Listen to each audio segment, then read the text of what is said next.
Hey everyone, welcome back to the channel. Today we're diving into something super important. The 3 bad spending habits that are keeping you from being wealthy. We all want to be financially secure, right? But the truth is, becoming wealthy isn't just about earning a lot of money, it's about keeping as much of it as possible and putting it to work for you. That's where a lot of people go wrong. They're stuck in spending habits that sabotage their financial goals. But don't worry, we're going to break down these habits, and, more importantly, I'm going to give you actionable steps to fix them. We'll explore how to identify your spending triggers, make a budget that actually works, and start investing even if you think you're living paycheck to paycheck. Let's get right into it. Alright, let's talk about impulse buying. This is the sneaky one, the one that slowly drains your bank account without you even realizing it. You know what I'm talking about? That $5 latte every morning, those online shopping sprees when you're bored, those limited time offer deals that you just can't resist.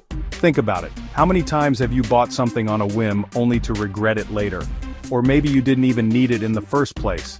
It's easy to get caught up in the moment, especially with how sophisticated marketing has become. Companies are experts at triggering our impulses, making us feel like we something when we really don't. But here's the thing. Those small, insignificant purchases add up. $5 here, $20 there, it doesn't seem like much in isolation, but over the course of a month, a year, those little expenses can amount to thousands of dollars.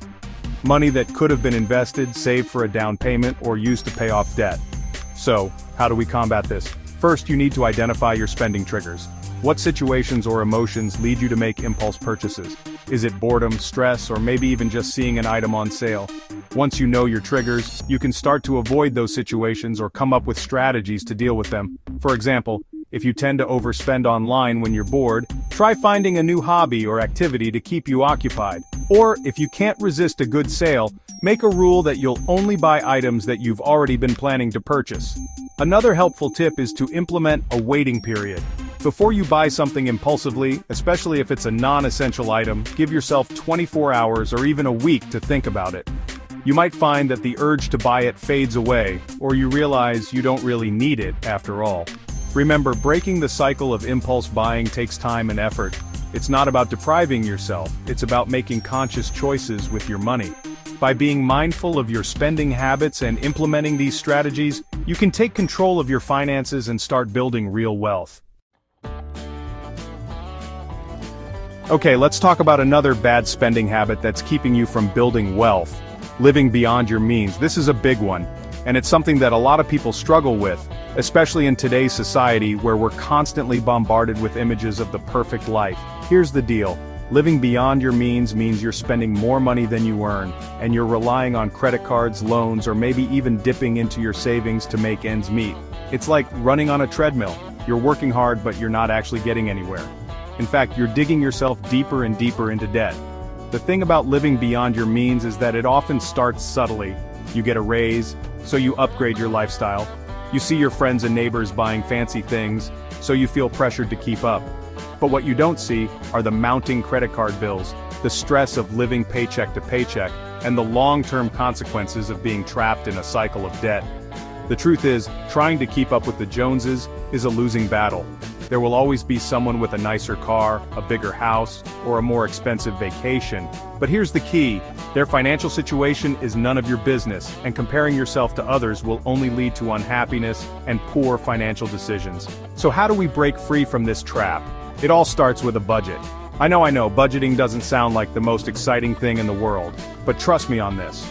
A budget is simply a plan for your money. It helps you track your income and expenses so you can see where your money is going and identify areas where you can cut back. There are tons of budgeting methods out there, so find one that works for you. You can use a budgeting app, a spreadsheet, or even just a simple notebook. The important thing is to be consistent and honest with yourself about your spending. Once you have a budget in place, look for areas where you can reduce your expenses. Can you negotiate a lower rate on your car insurance? Can you cut back on eating out? Can you find more affordable entertainment options? Small changes can make a big difference over time.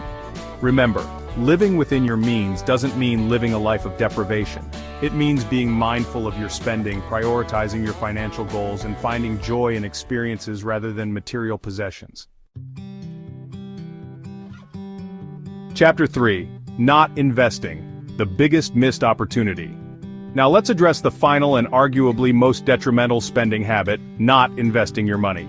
Many people think investing is only for the wealthy, or they're too intimidated to get started. But the truth is, investing is one of the most powerful tools you have to build wealth over time. Here's why not investing is such a missed opportunity. When you don't invest, you're essentially losing money to inflation. Inflation erodes the purchasing power of your money over time, meaning the same amount of money will buy you less and less in the future. Think about it this way, if you keep all your money in a savings account earning a measly 0.05% interest, while inflation is running at 3%, your money is actually losing value each year. It's like running up a down escalator, you're putting in the effort, but you're not getting anywhere. Investing, on the other hand, allows your money to grow at a rate that outpaces inflation. When you invest in assets like stocks, bonds, or real estate, you're essentially buying a piece of something that has the potential to increase in value over time.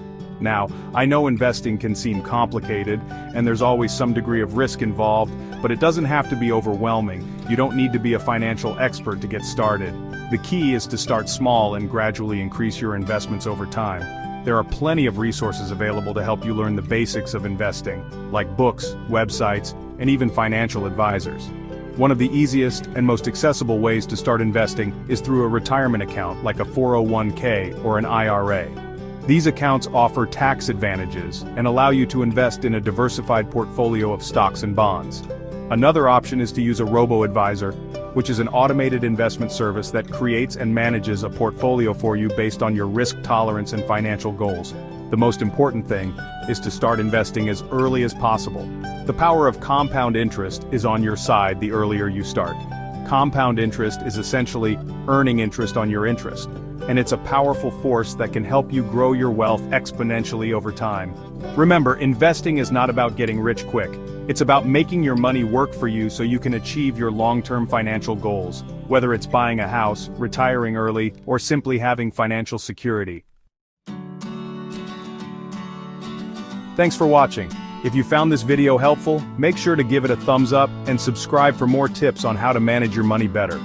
Remember, building wealth is a marathon, not a sprint. It's about making conscious choices with your money and developing positive financial habits that will serve you well over the long term.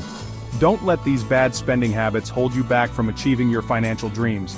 Start small, be consistent, and never underestimate the power of investing. Your future self will thank you. See you next time.